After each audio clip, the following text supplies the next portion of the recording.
जरूरी है। नमस्कार दर्शकों, ये है एमएस न्यूज नेटवर्क और आप देख रहे हैं एमएस न्यूज टीवी। मैं हूं आपके साथ शुभांगी। तो आइए देखते हैं आज की कुछ खास खबरें। 28 में से 20 सीट जीतने का लक्ष्य, कांग्रेस विधायक दल की बैठक में उप मुख्यमंत्री शिव कुमार ने कहा। विधानसभा चुनाव में कर्नाटक में भाजपा से सत्ता छीनने के बाद राज्य कांग्रेस ने 2024 के आम चुनाव पर अपनी नजरें गड़ा दी है और पार्टी ने अपने विधायकों से लोकसभा की 20 सीटें जीतने की दिशा में काम करने को कहा है। कर्नाटक में 28 लोकसभा सीटें हैं और बुधवार को विधानसभा सौध में हुई कांग्रेस विधायक दल की बैठक में 20 सीटों को जीतने का लक्ष्य तय किया गया। प्रदेश कांग्रेस अध्यक्ष उप मुख्यमंत्री डीके शिव कुमार ने बैठक में कहा, हमें लोकसभा चुनाव में 20 सीटें जीतनी चाहिए। हम यह सोचकर चुप नहीं बैठ सकते कि हमने विधानसभा चुनाव जीत लिया है।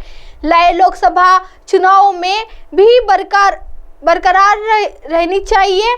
भारतीय जनता पार्टी ने 2019 में लोकसभा चुनाव में 28 से 25 सीटों पर जीत हासिल की थी, जबकि उसके समर्थन के एक निर्दलीय भी जीत हासिल की थी। कांग्रेस और जद ने सिर्फ एक सीट जीती थी। विधायकों से पार्टी कार्यकर्ताओं की उपेक्षा नहीं करते हैं और उन्हें सत्ता में लाने को लोगों को जवाब देने के लिए कहते हुए शिव कुमार ने उनसे यह सुनिश्चित करने का आह्वान किया है कि राज्य भर में हर जिले और निर्वाचन क्षेत्र में कांग्रेस कार्यालय कर रहा है। बाद में पत्रकारों से बात करते हुए केपीसीसी प्रमुख ने कहा कि सरकार की सर्वोच्च प्राथमिकता चुनाव से पहले नागरिकों को दी गई 5 गारंटी को पूरा करना है। उन्होंने कहा, विधानसभा चुनाव में जीत के लिए मतदाताओं को धन्यवाद देने के वास्ते विधायकों को अपने निर्वाचन क्षेत्रों का दौरा करने के लिए कहा गया है। वो मुख्यमंत्री व कांग्रेस विधायक दल के नेता सिद्धारमैया ने विधायकों से नियमित रूप से विधानसभा सूत्रों से भाग लेने के लिए कहा। उन्होंने विधायकों से धन के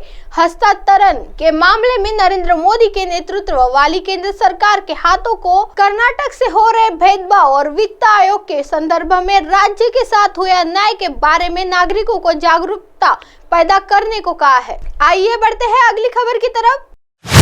कोल समाज के लिए सीएम शिवराज ने की बड़ी घोषणा, बोले बनेगी आवास योजना, कोलगढ़ी का होगा रिनोवेशन।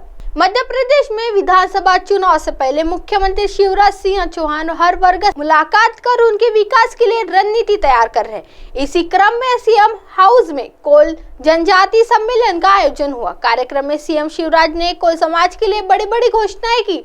उन्होंने कहा कि त्योथर में बनी कोलगढ़ी के जीर्णोद्धार के लिए 3 करोड़ 12 लाख स्वीकृत कर दिए गए हैं। जून में इसके पुनर्निर्माण का कार्य का भूमि पूजन कर दिया जाएगा। सीएम शिवराज ने कहा कि कोल समाज के ऐसे भाई बंधु जिनके पास रहने के लिए आवास व्यवस्था नहीं है, उनकी अलग सूची बनाएंगे। उनके लिए सर्वे कराकर उन्हें जमीन का पट्टा दिया जाएगा।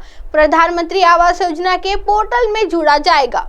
यदि पीएम आवास के पोर्टल में नहीं जुड़ सकते तो कोई समाज के लोगों को लिए अलग से नई योजना बना दूंगा। सीएम ने कहा कि कोल जनजाति के वीरों अंग्रेजों के खिलाफ साहसपूर्ण लड़ाई लड़ी। भगवान बिरसा मुंडा तो अंग्रेज थर थर कांपते थे। सीएम शिवराज ने कहा कि कोल समाज वह समाज है जिनमें वनवास के दौरान भगवान श्री राम को भी फल फूल और आश्रय देने का काम किया था। मुख्यमंत्री आवासीय भू अधिकार योजना के अंतर्गत कोल जनजाति के लोगों को रहने की जमीन का मालिक बनाया जाएगा। मैं चाहता हूं कि कोल समाज ने जैसे भगवान श्री राम के लिए सुंदर सा घर बना दिया था, वैसे ही समाज के गौर गरीब भाई बहनों के लिए घर बनाया जाएगा। आइए बढ़ते हैं अगली खबर की तरफ।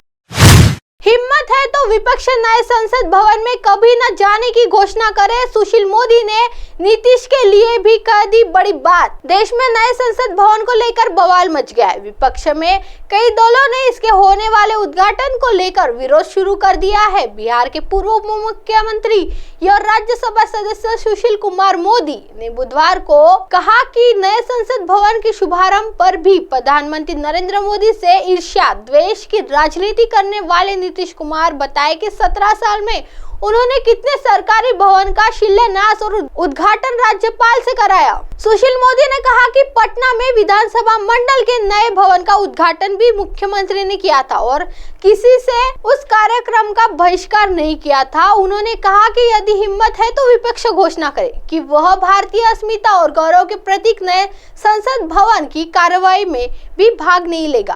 कांग्रेस को कभी राष्ट्रपति की याद क्यों नहीं आती? आगे सुशील मोदी ने कहा कि जिन लोगों ने राष्ट्रपति द्रौपदी मुर्मू को विरोध किया और अपशब्द तक कहे, उन्हें आज आदिवासी सम्मान की बड़ी चिंता हो रही है। 1975 में तत्कालीन प्रधानमंत्री इंदिरा गांधी ने पुराने संसद भवन की एनेक्सी का उद्घाटन किया था। बाद में सांसद राहुल गांधी ने संसद के पुस्तकालय का उद्घाटन किया था। कांग्रेस को भी कभी राष्ट्रपति की याद क्यों नहीं आई? नए संसद भवन में उद्घाटन पर नहीं होनी चाहिए राजनीति। नए संसद भवन के उद्घाटन को लेकर सुशील मोदी ने कहा कि इस पर राजनीति नहीं होनी चाहिए। आधुनिक सुविधाओं से लैस नए संसद भवन का उद्घाटन महान संविधान सेनानी वीर सावरकर की जयंती पर हो रहा है। बीजेपी नेता ने कहा कि यूपीए सरकार के समय जयराम रमेश नया संसद भवन बनाने की जरूरत बता रहे थे। जब एनडीए सरकार ने सेंट्रल विस्टा बनाने का निर्णय किया था तब कांग्रेस विरोध में खड़ी हो गई। जो लोग नए संसद भवन के विरोध में हैं, सुप्रीम कोर्ट तक गए और पराजित होकर लौटे। वे अब केवल इसलिए विरोध कर रहे हैं कि इस भवन के उद्घाटन का श्रेय प्रधानमंत्री मोदी को मिलते दिख रहा है। अब आप हमारे चैनल को आपके मोबाइल पर भी देख सकते हैं। मोबाइल ऐप पर देखने के लिए play store MS news T आज डाउनलोड करें। इंस्टा, ट्विटर, हाइको, फेसबुक और कई सोशल मीडिया के प्लेटफॉर्म पर हमारा चैनल उपलब्ध है। आप इसे यूट्यूब पर भी देख सकते हैं। आप हमारे चैनल को लाइव भी देख सकते हैं www.msnewsd.com पर। फिलहाल वक्त तो चला दर्शकों ब्रेक का। ब्रेक से लौटने के बाद देखिएगा देश और दुनिया की तमाम खबरें। बने रहिए एमएस न्यूज टीवी पर। नमस्कार।